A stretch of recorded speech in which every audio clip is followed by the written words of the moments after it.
Namun, kalau kita berbicara tentang orang Kristen, maka kita berbicara tentang dua hal yang mewarnai kehidupan orang Kristen, memotivasi hidupnya. Yang pertama adalah motivasi hidup, yang kedua motivasi pelayanan. Karena kita berbicara tentang jasmani dan rohani kita. Apa itu? Kita tahu motivasi merupakan hal yang mendorong kita melakukan atau mengerjakan sesuatu. Jadi kalau dikatakan motivasi hidup, artinya bagaimana cara kita menjalani hidup dan memaknai hidup itu sendiri. Sedangkan kalau berbicara tentang motivasi pelayanan, tujuan utama kita melayani itu apa? Hati kita, tujuan kita untuk melayani itu apa? Nah, untuk belajar tentang dua hal ini, dua motivasi yang melekat mewarnai kehidupan orang Kristen, saya mengajak kita melihat dari kehidupan sosok Paulus. Saya mencatat ada dua hal mengenai dua motivasi ini. Yang pertama, Bapak Ibu, catatan saya pertama, tolong lihat di ayat 1 sampai dengan ayatnya yang ke-6, di sana dikatakan bagaimana secara jelas motivasi dari Paulus tentang kehidupan. Motivasi Paulus dalam kehidupannya terdapat dalam Filipi 1 ayat 21. Mungkin Bapak Ibu sudah dengar, karena bagiku hidup adalah Kristus, mati adalah keuntungan. Sebagai orang yang dekat dengan Tuhan, ketika dia dipanggil dalam perjalanan di Damsyik, berjumpa dengan Tuhan di dalam penglihatan secara spiritualnya, berjumpa dengan Tuhan Yesus, dia kemudian berbalik menjadi orang yang mengikuti Yesus Kristus. Dari awalnya dia membenci orang Kristen, kemudian dia kembali menjadi orang-orang yang mengikut Yesus, kemudian hidupnya hanya untuk Kristus. Mati pun dia katakan adalah keuntungan. Lalu sebagai seorang rasul, Paulus itu melakukan berbagai penjelajahan di dalam pelayanannya. Dalam ayat 1 sampai dengan 6 saja, Bapak Ibu boleh lihat, hanya 6 ayat sudah menyebutkan 6 daerah, 6 kota, 6 tempat yang dikunjungi oleh Paulus. Ada pertama Efesus ayat 1 dan juga ayat 1 juga mengatakan tentang Makedonia. Makedonia itu adalah ibu kota dari Tesalonika. Lalu kemudian dia berbicara juga di ayat 3 tentang tanah Yunani, itu berbicara tentang Asaria, itu kota yang ada di Korintus. Lalu kemudian dikatakan dia ke Syria itu Antioquia. Lalu kemudian di ayatnya yang ke-6 dia berbicara tentang Filipi dan juga Troas.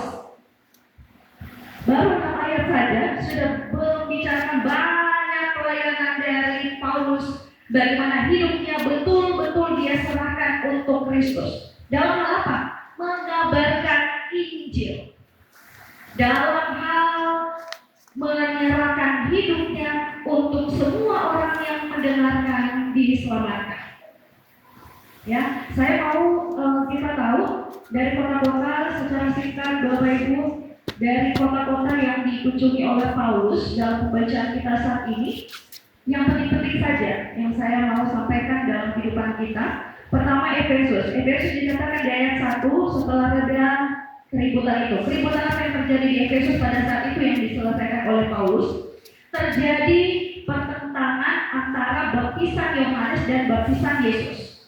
Kenapa mesti 2 kali dibaptis? Kenapa saya kan sudah dibaptis Yohanes? Kenapa lagi mesti dibaptis sesuai dengan ajaran Tuhan Yesus dalam nama Bapa, Putra dan Roh Kudus? Paulus menjelaskan secara singkat, baptisan Yohanes adalah baptisan pertobatan, baptisan Yesus Kristus dalam Tritunggalnya adalah baptisan materai keselamatan.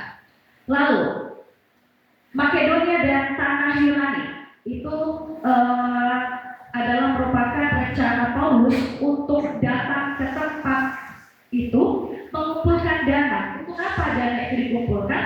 Pada saat itu kota Yerusalem itu sedang mengalami hal yang menyedihkan. Orang-orang Kristen di Yerusalem itu, mereka itu sedang mengalami kesusahan. Mereka mengalami kemiskinan, mereka dibuang karena percaya kepada Yesus Kristus. Keluarganya buang mereka. Tidak mau tahu, mau miskin, mau makan kayak tidak kayak, mau susah, mau mati kayak terserah. Karena itulah Paulus mengumpulkan seluruh dana-dana yang ada di seluruh jemaat supaya dibawa ke Yerusalem. Nah, dia pergilah ke Makedonia, ngambil di sana juga dia dikatakan di ayat kedua dia menguatkan orang di sana untuk setia kepada Tuhan. Dia pergi ke tanah Yunani, yaitu di Korintus, dia ambil lagi di sana. Lalu ketika pada saat itu 3 bulan dia di Korintus, lalu dikatakan di ayat yang ketiga dia mau ke Syria. Syria di mana? Antioquia. Ketika di Antioquia apa yang terjadi? Dia tahu bahwa ada orang-orang Yahudi yang tunggu dia di Antioquia. Untuk apa? Untuk bunuh dia. Tujuannya ada 2. Yang pertama, supaya mereka itu merampas dana yang sudah dikumpulkan oleh Paulus dalam pengumpulan orang-orang kudus untuk Yerusalem. Yang kedua, mereka itu supaya Paulus itu tidak menyampaikan pekabaran Injil tentang Yesus Kristus adalah Tuhan di kota Antioquia. Kenapa menariknya, Bapak Ibu? Bapak Ibu boleh lihat di dalam Kisah Para Rasul, Kisah Para Rasul 11 ayat 26. Di situ dikatakan pertama kalinya Bapak Ibu punya asal usul. Kalau Bapak Ibu ditanya, kamu orang apa? Orang Kristen, ya? Orang Kristen ini, orang Kristen. Identitas kekristenan kita pertama kali terjadi di Antioquia. Dan itu melekat sampai dengan saat ini. Pengikut Yesus Kristus disebut Kristen sejak di Antioquia. Antioquia itulah yang kemudian diwanti-wanti supaya Paulus tidak datang lagi ke situ. Lalu kemudian apa yang terjadi? Paulus pergi melewati lagi Makedonia, dia balik ke Makedonia, dia ke Filipi. Lalu kemudian di Filipi terjadi peristiwa Paskah di mana roti tak beragi. Lalu kemudian 4 hari dia pergi ke Troas, dia bertemu dengan saudara-saudara sepelayanannya di ayat 4 dan 5 yang sudah mendahului dia. Nah, Paulus melakukan itu semua karena hidupnya, motivasi hidupnya adalah untuk Kristus. Dia tidak pernah memikirkan capeknya dia melayani, tidak memikirkan waktunya. Dia pergi 4 hari untuk ke Troas, tapi di sana dia cuma tinggal 7 hari. Bapak Ibu mau nggak itu? Capeknya kita ke sana, cuma tinggalnya sebentar. Tidak ada orang mau seperti itu, tapi Paulus mau seperti itu. Kenapa? Karena hidupnya adalah buat Kristus. Yang kedua, motivasi pelayanan Paulus. Bapak Ibu, motivasi pelayanan Paulus kita dapatkan di dalam Kolose 3 ayat 23 dan Roma 11 ayat 36. Apapun yang kamu perbuatlah itu untuk Tuhan dan bukan untuk manusia. Segala sesuatu yang kamu lakukanlah demi kemuliaan nama Tuhan. Paulus melakukan pelayanan yang begitu hebat, berkeliling banyak daerah.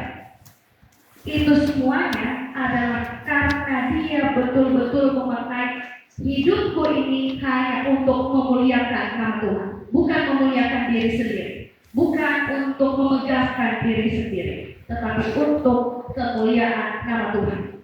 Karena itu apa? Walaupun dia disiksa, walaupun dia mengalami penderitaan, walaupun dia dianiaya, bahkan dikatakan dia sampai mati sama seperti Kristus, tapi tidak disiksa seperti Kristus. Memang dia disiksa, tapi tidak menderita Yesus Kristus. Tapi dia tetap mau hidup sebagaimana yang Yesus inginkan dalam hidupnya. Hasilnya apa? Pelayanannya. Ketika dia memuliakan nama Tuhan, Bapak Ibu boleh lihat catatan. Makanya saya senang kalau Bapak Ibu berbicara Alkitab. 14 tahun, jadi Paulus itu memulai pelayanannya itu di umur 30 tahun seperti Yesus. Lalu Paulus itu mati hampir ketika dia mau memasuki usia 60 tahun. Jadi 14 tahun pelayanannya, Bapak Ibu tahu 30 gereja jemaat mula-mula didirikan oleh Paulus. Dia berkeliling di dua benua.